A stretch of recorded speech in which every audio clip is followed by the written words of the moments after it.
खुलुमबाय बेयो बड'लेण्ड इंखं टेलिभिजन दिनै 14 मे 2022 शनिबार खालि सानसेनि बरादखौ नोंथांमोननि खाथियाव लाबोदों आं सदानन्द दैमारिया।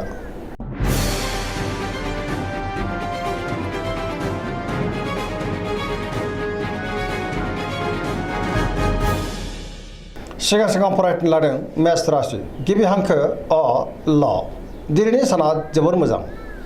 गुबुननि अननाय आरो मोजां मोननाय मोननो हागोन। बयजोंबो अनजागोन। गावबो गुबुनखौ अनफिननो रोंगोन। हरखाबै बहानिफ्रायबा मोजां खौरां फैनो हागौ। मावनो लानाय खामानिखौ थि समावनो मावफुंनो हागोन। गोसोखौ दिनै जोबोर गोजोननाय मोनगोन। देहाया मोजाङै थागोन। रांखावरियाव जोबोर मोजां। गोबां धोन आरजिनोबो हागोन। मोननो गोनां धोनखौबो दिनै मोननो हागोन। बेफार फालांगियाव मोजां मुलाम्फा मोनगोन। सोरबा लोगोनिफ्राय हेफाजाब मोननो हागौ। न'खराव दिनै बिसि फिसायनि गेजेराव अननानै फैगोन। बिमा बिफानि अननाय आरो बोरखौ मोननो हागोन। बहाबा थांनांगौब्ला दिनै जोबोर मोजां आरो मोजाङैनो हान्थिनोबो हागोन। गुबुननि गोसोखौ गोरलैयैनो बोनो हागोन। गोसोनि बोलोआ बांगोन। पजिटिभ एनार्जिनि गोहोमबो गोग्लैनो हागौ। लाइमोनफोरनि गोसोआ दिनै जोबोर रमान्टिक जागोन आरो गावबा गावनि गोसोनि साननायखौ फोरमायलायनोबो हागोन। फरायसाफ्रा फरायनायाव गोसो दुंखांगोन आरो मोजां फिथाइ मोनगोन।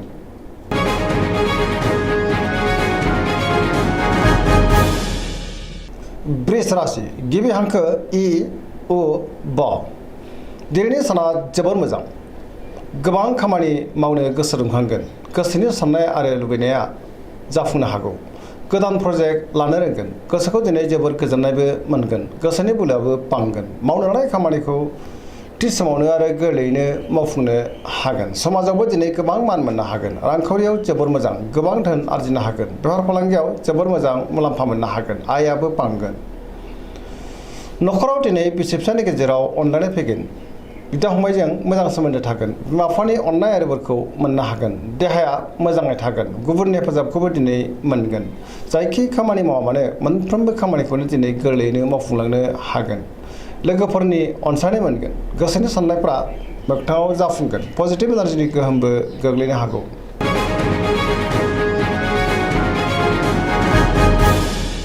मिथुन राशि गिबि हांखो क स दिनैनि साना जोबोर मोजां। नाथाय अब्लाबो गोसोआव बेले बेजे साननाय फैनो हागौ। गुबुनखौ मान होनो रोंनाय नङा। गोसोनि बोलोआ नाथाय बांगोन। सोरनिबा सायाव गोबां अननायबो फैगोन। लाइमोनफोरनि गोसोआ दिनै जोबोर रमान्टिक जागोन। देहाया मोजाङै थागोन। रांखावरियाव जोबोर मोजां। बेफार फालांगियाव जोबोर मोजां मुलाम्फा मोनगोन। न'खराव अननानै फैगोन।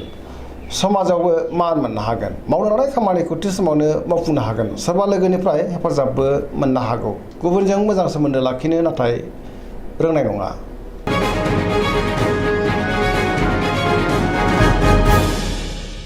कर्कट राशि गिबि हांखो ड ह दिनैनि साना जोबोर मोजां। गोबां बिथिङाव जाफुंसार जानो हागोन। मावनो लानाय खामानिखौ थि समावनो मावफुंनो हागोन। सोरबा लोगोजों बाख्नाय जानोबो हागौ। गोसोनि साननायफ्रा दिनै मोगथाङाव जाफुंगोन। गोसोआव पजिटिभ साननाय फैगोन। सिगांनि बबेबा आद्रा खामानिखौबो दिनै मावफुंनो हागोन। रांखावरियाव जोबोर मोजां। बेफार फालांगियावबो जोबोर मोजां होनजायो। न'खराव दिनै अनलायनाय फैगोन। देहायाबो मोजाङैनो थागोन। गोसोखौ जोबोर गोजोननाय मोनगोन। गुबुननि हेफाजाब मोनगोन। समाजावबो बयजोंबो अनसायजागोन। फरायसाफ्रा फरायनायाव गोसो दुंखांगोन आरो मोजां फिथाइ मोननोबो हागोन। गुबुननि गोसोखौ गोरलैयैनो बोनो हागोन आरो बयजोंबो मोजां मोनजागोन।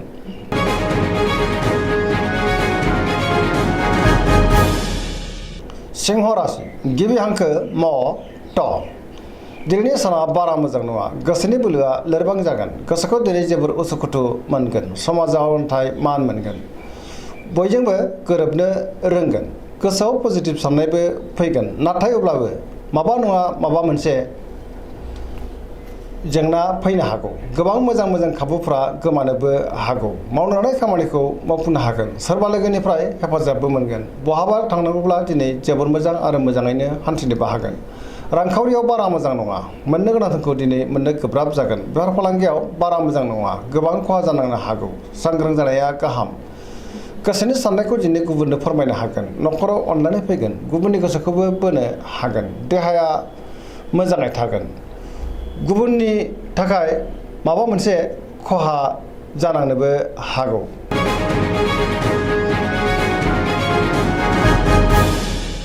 कन्या राशि गिबि हांखो प ट दिनैनि साना जोबोर मोजां गोसोआव पजिटिभ साननाय फैगोन गोथों आरो गोग्गो साननो रोंगोन गियाननि आंखाल जानाय नङा रांखावरियाव दिनै जोबोर मोजां गोबां धोन आरजिनोबो हागोन बेफार फालांगियाव जोबोर मोजां मुलाम्फा मोननो हागोन देहाया मोजाङैनो थागोन गोबां मुंदांखा सुबुंजों लोगो मोनज्लायनो हागौ न'खराव अनलायनाय फैगोन गोबां खामानियाव मुखुब थागोन सोरजोंबा बाख्नाय जानोबो हागौ गोसोखौ दिनै जोबोर रमान्टिक मोनगोन लाइमोनफ्रा गावबा गावनि गोसोनि साननायखौ फोरमायलायनोबो हागोन पजिटिभ एनार्जिनि गोहोमबो गोग्लैगोन गुबुननि थाखाय गोबां मोजां खामानि मावनानै होनोबो हागोन समाजनि खामानिखौबो दिनै मावफुंनो हागोन बयजोंबो अनजागोन आरो अनसायजागोन।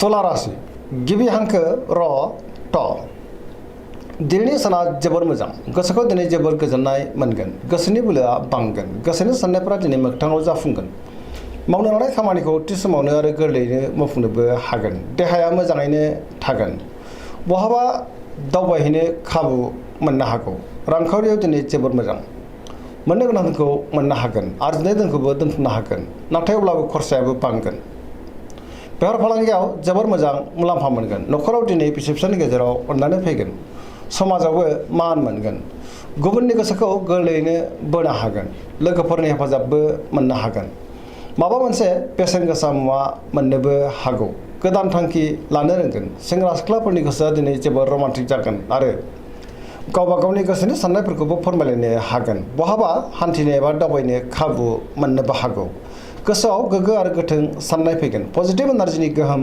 गोग्लैगोन।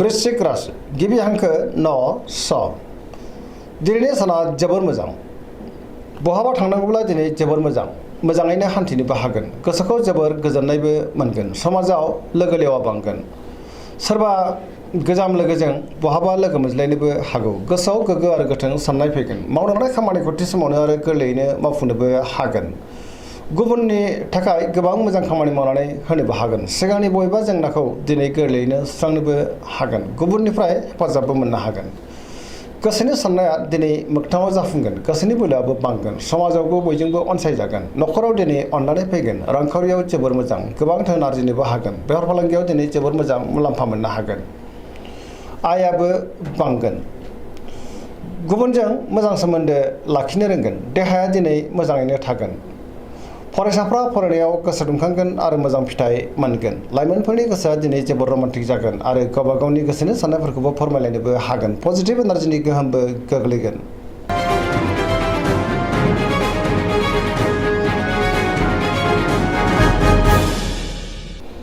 धनु राशि गिबि हांखो ढ फ भ दिनैनि साना जोबोर मोजां गोसोआव बोलो बांगोन मावनो लानाय खामानिखौ थि समावनो आरो गोरलैयैनो मावफुंनोबो हागोन गोसोनि साननायफ्रा दिनै मोगथाङाव जाफुंगोन रांखावरियाव जोबोर मोजां मोनजायो मोननो गोनांखौ दिनै मोननो हागोन बेफार फालांगियाव जोबोर मोजां मुलाम्फा मोनगोन आयाबो बांगोन समाजाव मान मोनगोन देहाया दिनै मोजाङैनो थागोन सिगांनि गोबां देहायारि जेंनाफोरा दिनै जोबस्रांलांनोबो हागौ न'खराव अनलायनाय फैगोन बिदा फंबायनि हेफाजाबखौ मोननो हागोन बहानिफ्रायबा मोजां खौरां फैनोबो हागौ लाइमोनफोरनि गोसोआ दिनै जोबोर रमान्टिक जागोन।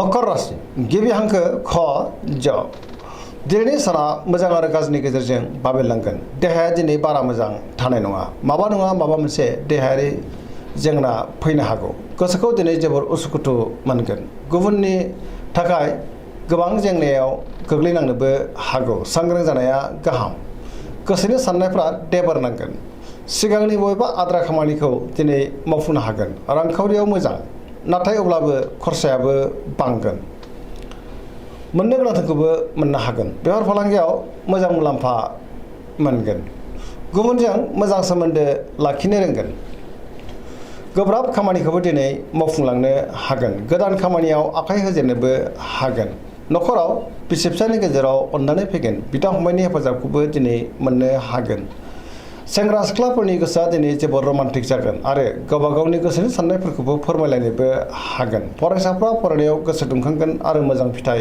मोननोबो हागोन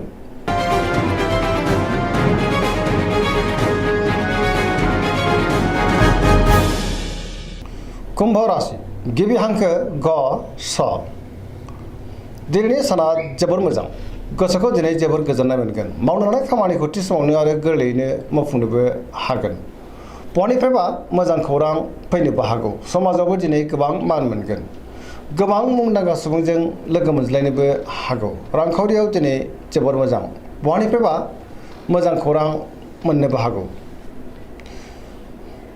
देहाया मोजाङै थागोन नखराव दिनै अनगायनाय फैगोन गुबुननि हेफाजाबखौबो मोननो हागोन बिमा बिफानि अननाय आरो बोरखौबो दिनै मोनगोन बहाबा थांनांगौब्ला दिनै जोबोर मोजां आरो मोजाङैनो हान्थिनोबो हागोन पजिटिभ एनार्जिनि गोहोमबो गोग्लैगोन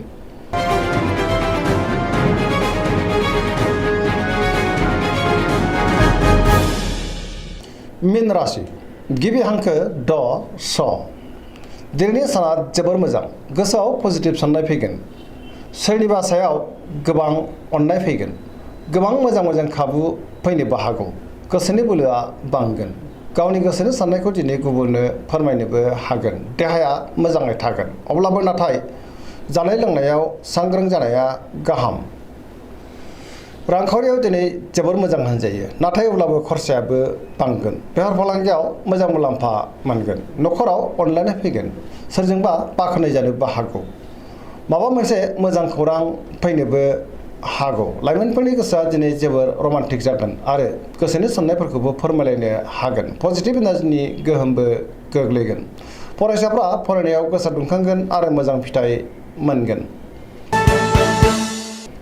दिनैनि राशि फरायथिनाया एसेनोसै जोबनायाव बेखौनो खावलायो जाहाथे नोंथांमोना सानफ्रामबो जोंनि बे बड'लेण्ड इंखं टेलिभिजनखौ नायबाय थायो आरो साबस्क्राइब खालामो लोगोसे लाइक खालामो आरो शेयार खालामो एसेनोसै गोजोन्थों